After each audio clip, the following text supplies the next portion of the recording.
Today I'm going to show you the Craftsman, one of the Craftsman toolboxes that you can purchase at Lowe's.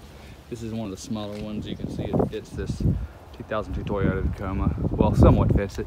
There's a little bit of overhang there and there, but it ended up working for me. Basically, I'm just going to show you guys kind of how quality it is. Well, not necessarily how much quality, because it's definitely a mid-grade or lower grade toolbox. Just really depends on what you want. If you're looking for something crazy high quality, you need to go with a UWS. If you want something that's cheap and work well, well, that's where I come in. I just want to show you some of the things that you can see before you guys go out and purchase one. For instance, the welds on this toolbox aren't the greatest. You can see right here, kind of some pitting in it, and there's some clear grinding marks. And it's like that on all four corners. In fact, this corner over here is the worst. Check this one out. You can tell they got the metal a little hot there too. Either that or it's where the chrome kind of I guess the structure of the chrome when they dipped it was kind of compromised by the weld, I guess by some hitting or something like that. I'll show you guys the inside. Pretty plain. It's not very big. You can see there some kind of hot weld marks. They definitely still have some black soot and stuff around there.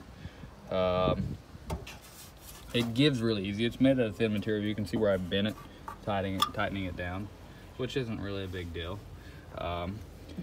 This is doing pretty well.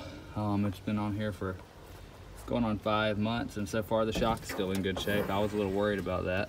Now it is leaking a little already, but it's still holding up. So we'll see how long that lasts. You can see right here, there's a little bit of adjustment, believe it or not, on the latches. I was kind of shocked by that. And some more burn marks. But it gets the job done for me. It's definitely not as nice as some of their rolling models.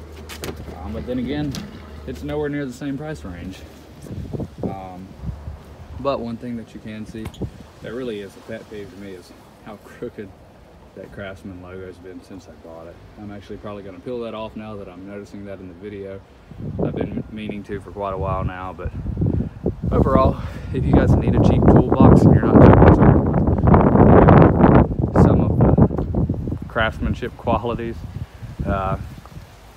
then this might be right for you. It definitely works for me. I've got a cheap truck, cheap toolbox. It was really what I wanted, and I wasn't going out expecting anything crazy. But I just wanted to give you guys a brief overview, kind of to see what you're getting yourself into. Thanks, guys. Please like and subscribe.